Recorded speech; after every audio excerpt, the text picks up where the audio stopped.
Drama serial हसरत के आने वाली किस्में आप देखेंगे कि जब हमजा फबिया की बहन की बातें सुनने के बाद फबिया से कहता है कि फबिया तुम किसी भी सूरत में अब ये नौकरी जारी नहीं रखोगी। तो ये सुनते साथ ही फबिया कहती है कि क्या हो गया हमजा, तुम क्या टिपिकल मर्दों की तरह सोच रहे हो और तुम्हें क्या लगता है कि मैं वैसा ही करूँगी जैसा कि आप ही कह रही हैं। ये सुनते साथ ही हमजा कहता है कि नहीं, तुम्हारी सोच बिल्कुल भी वैसी नहीं है, लेकिन मुझे खचा है कि तुम मुझे छोड़ दोगी। ये सुनते साथ ही फबिया कहती है कि तुम्हारा दिमाग ख़राब हो चुका है, मैं तुम्हें नहीं छोड़ूंगी और ना ही मेरा कोई ऐसा इरादा है। तुम मिले हो ना सर से, तो फिर क्यों ऐसी बातें कर रहे हो। ये सुनते साथ ही हमजा कहता है कि लेकिन फिर भी तुम्हें खोने का डर मेरे अंदर कहीं ना कहीं मौजूद है। जिस सीन में आप देखेंगे कि जब अगले दिन फबिया नहीं आती है तो अरहम की माँ कहती है सनाया से कि ये सब कुछ तुम्हारी वजह से है, तुमने कुछ ना कुछ कहा होगा जिसकी वजह से आज फबिया नहीं आई है। ये सुनते साथ ही सनाया कहती है कि अम्मी आप मुझे गलत समझ रही हैं, ऐसा कुछ भी नहीं है जैसा आपको लग रहा है, चाहें तो आप खुद फ़ोन करके पूछ लें। ये सुनते साथ ही कहती है अरहम की माँ कि हाँ फ़ोन किया था, वो तो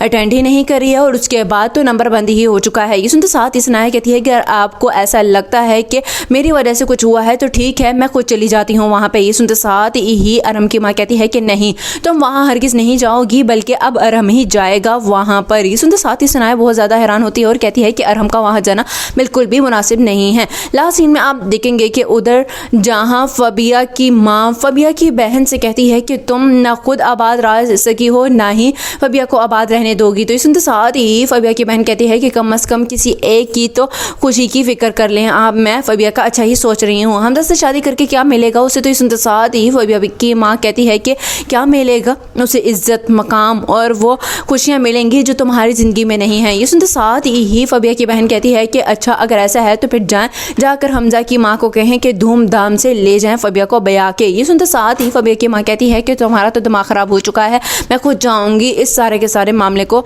ठीक करने के लिए।